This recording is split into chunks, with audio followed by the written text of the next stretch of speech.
नमस्कार दोस्तों, welcome to my class. और आज हम लोग डिस्कस करने वाले हैं एल्डिहाइड कीटोन्स और कार्बोक्सिलिक एसिड का एक इम्पॉर्टेंट नेमिंग रिएक्शन जिसका नाम है एल्डोल कंडेंसेशन रिएक्शन।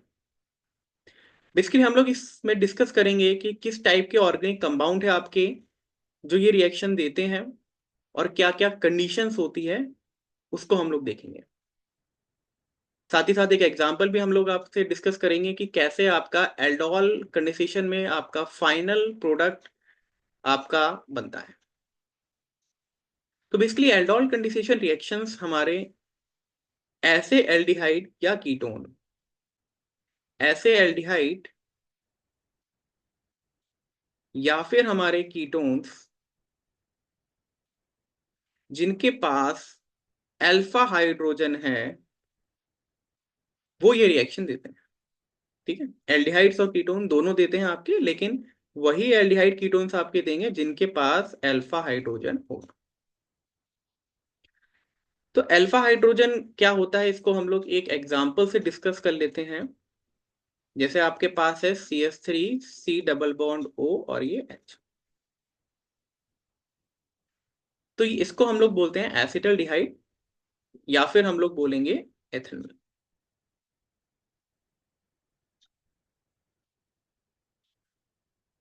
तो ये जो इथेनॉल है इसमें आपका जो ग्रुप लगा हुआ है एल्डिहाइड ग्रुप है। तो किसी भी फंक्शनल ग्रुप के बगल वाला जो आपका कार्बन आइटम होता है वो होता है अल्फा कार्बन, और अल्फा कार्बन से लगा हुआ हाइड्रोजन जो होता है वो अल्फा हाइड्रोजन। तो कोई भी ग्रुप है उसके जस्ट साइड वाला एडजेसेंट वाला कार्बन होता है अल्फा कार्बन, और उससे अटैच आपका हाइड्रोजन होता है दैट इज अल्फा हाइड्रोजन। तो एल्डिहाइड और कीटोन्स जिनके पास अल्फा हाइड्रोजन होगा उन ऑर्गेनिक कंपाउंड को हमने डाइल्यूटेड NaOH में अगर हमने रिएक्ट कराया तो आपका जो प्रोडक्ट बनता है वो बनता है बीटा हाइड्रोक्सी एल्डिहाइड। इसी को बेसिकली हम लोग बोलते हैं एल्डोल। अगर आपने कीटोन्स ले लिया और डाइल्यूटेड NaOH में अगर आपने मिला दिया तो ये आपका कंपाउंड जो बन जाता है वो बनता है बीटा हाइड्रोक्सी कीटोन। इसको हम लोग बोलते हैं that is ketol.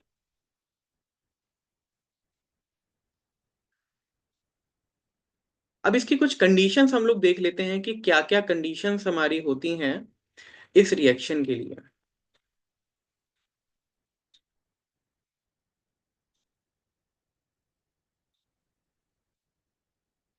Condition number 1, जो हमारे एल्डिहाइड और कीटोन्स हैं उनके पास अल्फा हाइड्रोजन होना चाहिए, एटलीस्ट एक अल्फा हाइड्रोजन होना चाहिए।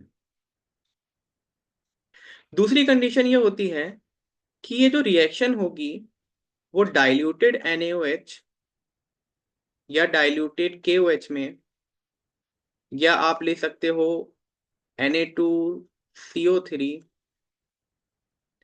या कैल्शियम हाइड्रोक्साइड या बैरियम हाइड्रोक्साइड या बैरियम हाइड्रोक्साइड, इनमें से कोई भी आपका आप एल्कली मीडियम बेसिक मीडियम आप ले सकते हो। तो ये आपको थोड़ा सा ध्यान रखना है कि ये रिएक्शन आपकी बेसिक मीडियम में होगी, ये आपकी बेसिक मीडियम में। तीसरी जो कंडीशन होती है वो आपका जो आपका अल्फा हाइड्रोजन होता है वो एसिडिक होता है, ये आपको पता होगा। ठीक है, एसिडिक हाइड्रोजन जो है आपका अल्फा हाइड्रोजन है।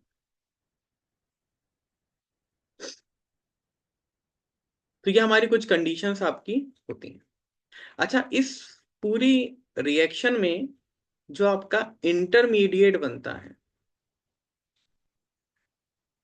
वो बनता है आपका कार्बन एनाइन। इंटरमीडिएट आपका बनता है कार्बन एनाइन। और ये जो रिएक्शन आपकी प्रोसीड होती है वो आपकी प्रोसीड होती है through nucleophilic addition reaction. Reaction proceeds through nucleophilic addition reaction।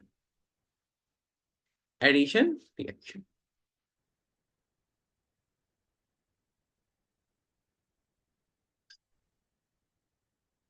अब इसके लिए आपको एक एग्जांपल लेके हम लोग बताते हैं कि कैसे आपका ये रिएक्शन प्रोसीड करेगी।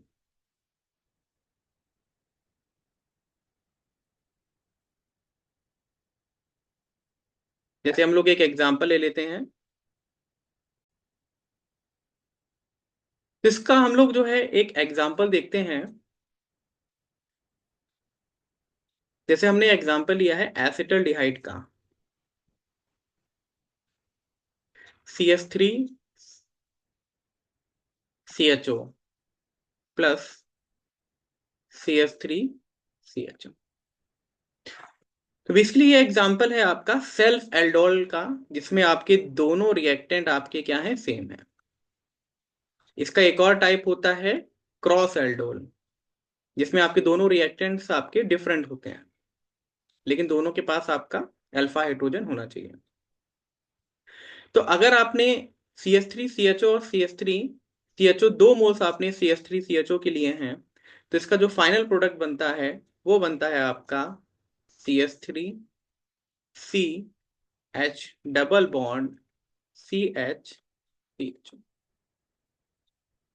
इसको हम लोग बोलते हैं ब्यूट 2 इन ब्यूट 2 इन। अब कैसे ये आपका फाइनल प्रोडक्ट बना, अब इसकी हम लोग थोड़ा सा मैकेनिज्म में जाते हैं। जैसे आपने एक एसिटल्डिहाइड ले लिया CH3 C double bond OH, दूसरा आपने ले लिया H CH2 C double bond OH, ये आपका बेसिक मीडियम है। ठीक है, बेसिक मीडियम। तो इसमें होगा क्या कि जो आपका एक CH3 CHO है, उसका आपका जो है कार्बन और ऑक्सीजन का बॉन्ड टूटेगा। कार्बन ऑक्सीजन का बॉन्ड जो होता है वो पोलर होता है। पोलर क्यों होता है? क्योंकि ऑक्सीजन की इलेक्ट्रोनेगेटिविटी आपकी ज्यादा होती है, तो ऑक्सीजन कोशिश करेगा अपनी तरफ इलेक्ट्रॉन खींचने की। तो ऑक्सीजन के ऊपर क्या आ जाएगा? Negative charge. और कार्बन के ऊपर क्या आ जाएगा? Positive charge. दूसरा, ये जो OH माइनस है, ये अटैक करेगा अल्फा हाइड्रोजन पे जो कि ज्यादा एसिडिक है। अल्फा हाइड्रोजन पर अटैक करेगा, एसिडिक है, तो ये H प्लस जो है यहां से निकल जाएगा in the form of H plus, और यहां पर आपका क्या बन जाएगा? Negative charge. और जैसे स्टार्टिंग में मैंने बताया है कि ये इस रिएक्शन में जो आपका इंटरमीडिएट का फॉर्मेशन होता है वो आपका होता है डेट इज कार्बन एनाइन का। ये आपका कार्बन एनाइन बन गया। अब आपको कुछ नहीं करना है, इसमें आपको ये करना है कि CH3C, यहां पर कार्बन और ऑक्सीजन के बीच डबल बॉन्ड था, टूट गया, ऑक्सीजन के ऊपर आ गया नेगेटिव चार्ज। ये जो हाइड्रोजन था इसको मैंने नीचे लिख लिया यहां पर, ये H हो गया। और ये जो पूरा का पूरा ये जो नेगेटिव चार्ज वाला ग्रुप है, ये आपका क्या अटैच हो जाएगा यहां पर इस कार्बन के साथ। ठीक है, जो आपका इलेक्ट्रोफिलिक कार्बन आइटम है उसके साथ अटैच हो जाएगा। तो ये इसको जिस तरीके से अटैच हो गया CH2, और ये C डबल बॉन्ड O, और ये रहा H।